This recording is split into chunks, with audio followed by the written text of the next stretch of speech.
Bismillah, Assalamualaikum warahmatullahi wabarakatuh. Baiklah, pada video tutorial kali ini insya Allah kami akan menjelaskan tutorial akademik khususnya untuk santri jenjang pendidikan tinggi. Nah, di sini alhamdulillah di SciCloud sudah support untuk santri perguruan tinggi yang menggunakan sistem SKS sebagaimana yang ada di perguruan tinggi. Nah, di sini langkah-langkah awal yang perlu dilakukan oleh admin dan di sini admin Ponpes. Yang pertama yang dilakukan adalah melakukan konfigurasi di jenjang pendidikan, yaitu di master config, kemudian jenjang pendidikan atau program. Nah, di sini misalnya di sini sudah ada kami buat sebuah jenjang pendidikan baru, mana tingkat jenjang pendidikannya pendidikan tinggi. Kemudian di sini bisa ditambah baru atau bisa diubah jika sudah ada. Nah, di sini kami ubah saja datanya. Kemudian, nah di sini mode perkuliahannya harus aktif, harus dalam keadaan aktif. Nah, jika sudah aktif seperti ini, sudah dicentang, kemudian diberikan, kemudian di situ gelar lulusannya, kemudian nama lulusannya apa. Nah, seperti ini. Nah, di sini harus dalam kondisi aktif. Diisi bagian ini, kemudian jangan lupa di sini bagian pendidikan tinggi harus dipilih terlebih dahulu supaya muncul mode perkuliahannya, apakah aktif atau tidak aktif. Nah, di sini kami berasumsi bahwa pendidikan tinggi di Ma'had menggunakan mode perkuliahan yaitu sistem SKS. Nah, seperti itu. Selanjutnya, jika sudah, simpan perubahan.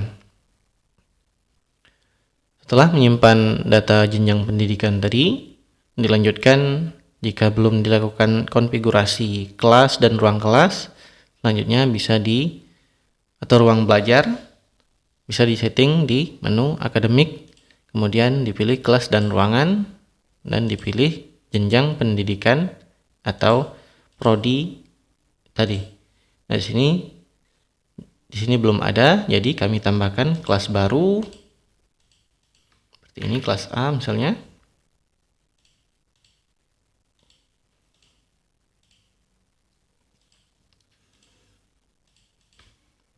Kelas B.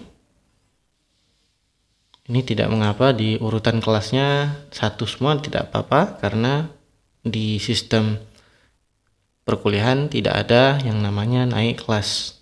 Seperti itu. Nah, di sini kami cukupkan mungkin seperti ini saja. Kemudian kami tambahkan ruangannya, ruang kelas A misalnya. Ruangan ini ruang kuliah. Kapasitasnya misalnya 30 mahasantri. Selanjutnya mungkin ada ruang kelas juga.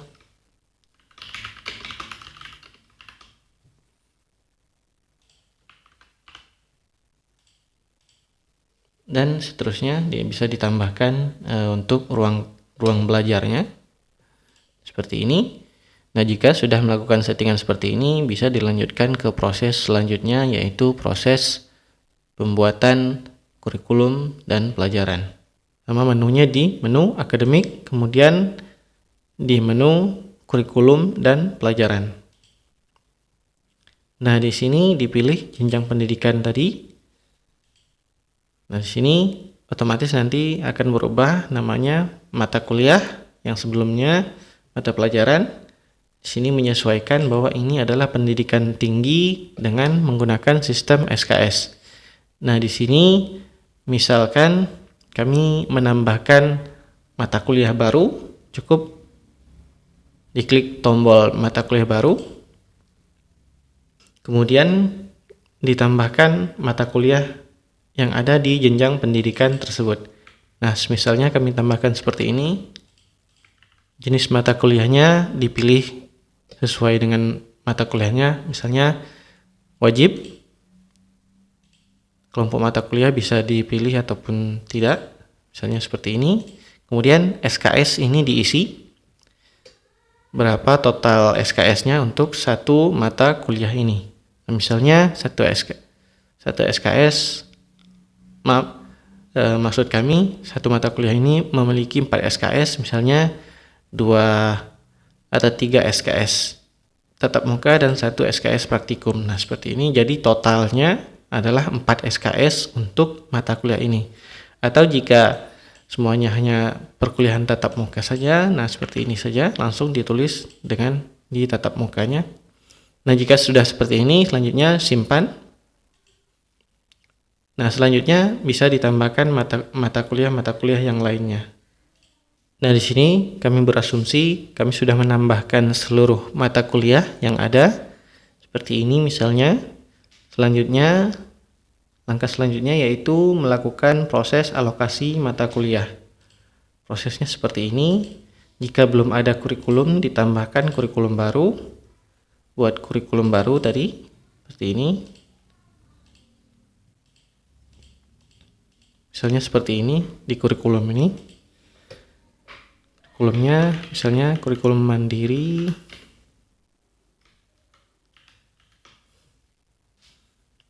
Nah, total SKS-nya, SKS wajibnya berapa?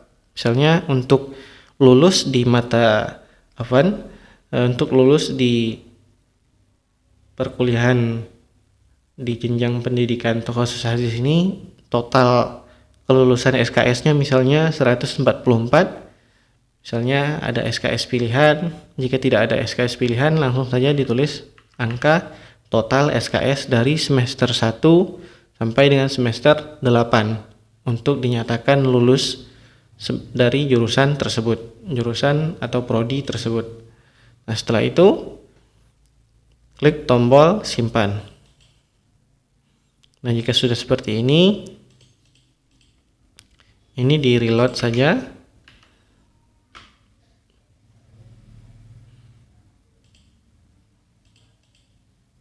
Kembali dipilih khusus hadis. Nah, seperti ini sudah masuk jadwal, maksud kami mata kuliahnya. Nah, sekarang tinggal dilakukan proses memasukkan mata kuliah di semester-semester. Misalnya seperti ini. Mata kuliah Subul Salam misalnya ada di semester 1. Di sini jika ingin diubah untuk SKS-nya bisa dirubah di sini. Jika terjadi perubahan misalnya dari semester 1 di sebelumnya terjadi perubahan SKS, bisa dilakukan perubahan SKS di sini. Diisi ulang SKS-nya. Namun secara bawaan jumlah SKS mata pelajaran atau mata kuliah ini mengambil dari mata kuliah yang sebelumnya. Nah, di sini misalkan seperti ini. Kami tambahkan semua di semester 1. Dan di semester 2 juga misalnya ada mata kuliah ini lagi, bisa dilakukan hal yang sama.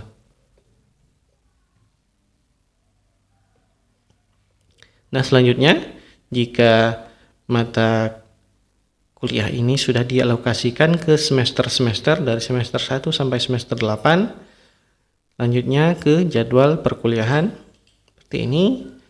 Selanjutnya jika sudah ada jadwalnya maka akan muncul seperti ini. Nah, ini di semester genap misalnya ya. Semester genap berarti di semester 2 mungkin kita tambahkan terlebih dahulu mata kuliahnya di semester ini. Nah, seperti ini. Selanjutnya ke jadwal perkuliahan lagi di semester genap. Misalnya di sini semester 2, anggaplah semester 2. Nah, selanjutnya diatur jadwal perkuliahan yang ada di marhalah atau di prodi tersebut. Nah, cara untuk menambahkan jadwalnya atau membuat jadwal perkuliahan ini sama persis seperti pada proses pembuatan jadwal di mata pelajaran, yaitu tinggal drag and drop. Nah, di sini perlu diperhatikan ini untuk membuat semester genap. Dalam artian semester genap itu ada semester 2, 4, 6, dan 8. Itu juga semester ganjil yaitu 1, 3, 5, 7. Nah, itu seperti itu definisi semester genap dan ganjil di sini. Nanti di masing-masing semester bisa ditambahkan jadwal-jadwal pelajaran yang ada. Seperti itu. Misalnya di sini di semester 2 kami tambahkan, misalnya di jam 7.30 misalnya. Nah, di sini dipilih ruangannya, ruang kelasnya. Nah, di sini tergantung SKS lagi-lagi berapa lama, misalnya 120 menit dengan kuota 30 santri misalnya. 30 santri, kemudian dipilih siapa dosennya.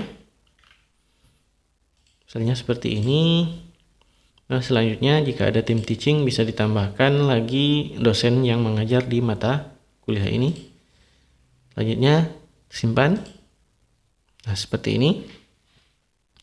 Kemudian dilanjutkan lagi dengan mata pelajaran yang lainnya atau mata kuliah yang lainnya.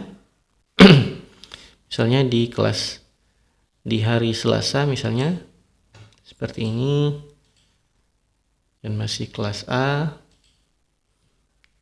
Ini misalnya 90 menit. Dan selanjutnya prosesnya seperti ini.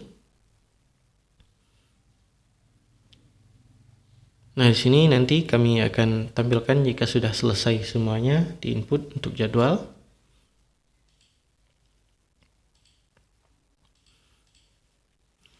Langkah selanjutnya, misalnya di sini kami berasumsi di sini sudah terisi seluruh mata kuliah di semester tersebut, dan di ruang kelas tersebut nanti tinggal dialokasikan jadwal perkuliahan ke mahasantri. Caranya yaitu seperti ini, diklik alokasi jadwal perkuliahan, kemudian pilih filter ruangan.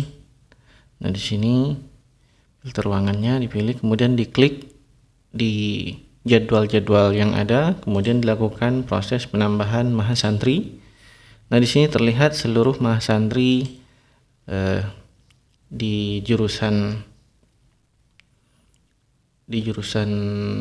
TKS tadi. Nah, di sini tinggal langsung dipilih, bisa dipilih semua seperti ini, kemudian simpan. Dan juga jadwal yang lainnya, misalnya santri ini masuk di jadwal ini, maka tinggal disimpan, atau di jadwal yang lain juga bisa disimpan. Nah, seperti itu. Anggaplah misalnya hanya seperti ini. Nah, seperti ini sudah dilakukan proses pengambilan KRS atau kartu rencana studi. Seperti ini sudah bisa seperti ini. Kemudian bisa di preview jadwalnya. Nah, seperti ini untuk preview jadwal. Kemudian selanjutnya jika ingin melihat atau mencetak KRS, caranya dari sini dicetak KRS, kemudian dipilih angkatannya tahun berapa. Nah, seperti ini bisa dicetak KRS seperti ini. Nah, seperti ini untuk LIRS atau KRS, kartu rencana studi atau lembar isian rencana studi. Nah, seperti ini. Nanti ini bisa di print, kemudian di bagian salah satu bagiannya disimpan untuk arsip. Di bagian di bawah ini disimpan oleh admin, bagian admin akademik. Nah, ini disimpan oleh mahasantri. Nah, seperti itu. Tanda tangannya juga sudah dengan tanda tangan QR code. Nah, seperti ini. Berarti sudah sampai tahap LIRS atau KRS. Nah, tahapan selanjutnya sebenarnya sama dengan tahapan pada umumnya, yaitu tahapan aktivitas akademik, yaitu pengisian nilai seperti ini. Nah, seperti ini untuk pengisian nilai dan sebagainya. Ini sebenarnya sama.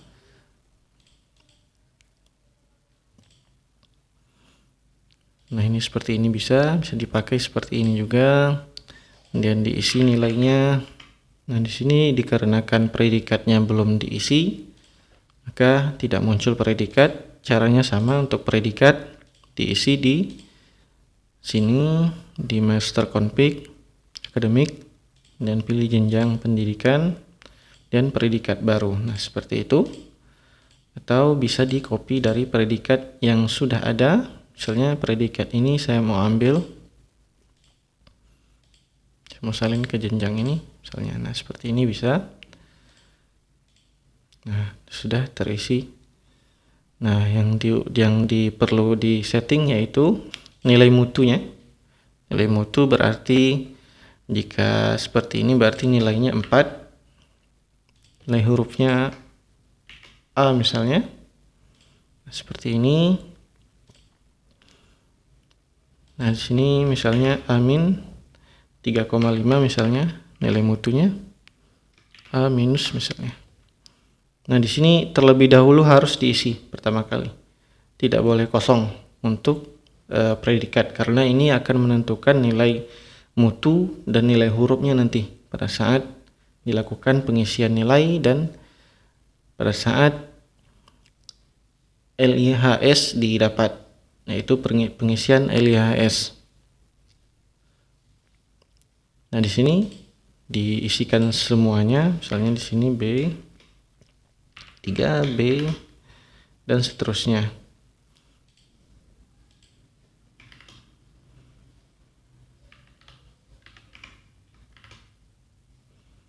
Nah, di sini disesuaikan lagi tentunya. Sini saya beranggapan sudah terisi. Misalnya saya lanjutkan lagi ke menu aktivitas akademik tadi, kemudian untuk pengisian nilai. Nah, seperti ini sudah terisi seluruhnya, predikatnya, kemudian nilai mutunya, kemudian nilai hurufnya sudah terisi.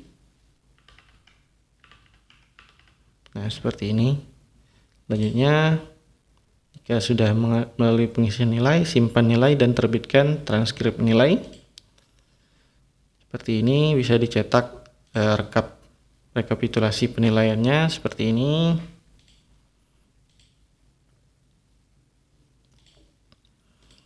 Kemudian sama seluruh proses pengisian nilainya saya isikan terlebih dahulu seluruhnya supaya bisa masuk ke tahapan untuk melihat isian hasil studi. Nah, seperti ini. Saya beranggapan seperti ini saja pengisian nilainya. Nah, selanjutnya setelah seluruh nilai-nilai terisi, ini tentunya prosesnya berjalan seperti biasanya di aktivitas pendidikan. Tentunya ini nilai ini akan diisi oleh masing-masing dosen pengampu mata kuliah yang bersangkutan. Setelah itu isi nilai untuk mendapatkan LIHS atau lembar hasil studi. Prosesnya juga sama seperti pada umumnya untuk proses sinkronisasi nilai, yaitu di nilai rapor dan kelulusan. Nah, di sini dipilih jenjang tadi. Nah, di sini angkatannya dipilih, angkatan berapa. Nah, seperti ini terlihat sudah dapat IPS atau indeks prestasi sementaranya seperti ini. Kemudian dipilih tanggal LHS seperti ini, misalnya lakukan sinkronisasi nilai rapor atau nilai mata kuliah, seperti itu. Sama prosesnya dengan yang sebelumnya. Nah, jika sudah seperti ini, selanjutnya ke menu reporting, kemudian rapor dan hasil studi dipilih seperti ini, kemudian jenjangnya jangan lupa. Nah, seperti ini prosesnya sama, cetak LHS. Nah, demikian untuk hasil LHS seperti ini. Bisa terlihat detailnya berapa SKS, kemudian nilai angka, nilai huruf, dan nilai indeks atau nilai mutu. Nah, di sini juga terdapat IPS, indeks prestasi semester, kemudian indeks prestasi kumulatif atau IPK. Nah, di sini karena baru satu semester, jadi IPK-nya masih sama dengan IPS. Nah, nanti selanjutnya jika seluruh nilai-nilai sudah terisi di masing-masing semester, nanti IPK tentunya akan dilakukan dengan proses penjumlahan kumulatif secara kumulatif. Nah, juga demikian dengan SKS juga dilakukan kumulatif seperti ini. Nah, sampai tahap di sini Insyaallah sudah selesai untuk proses penilaian dan hasil akhirnya. Demikian tutorial ini. Jika ada pertanyaan, silakan bertanya di kolom komentar. Demikian, wassalamualaikum warahmatullahi wabarakatuh.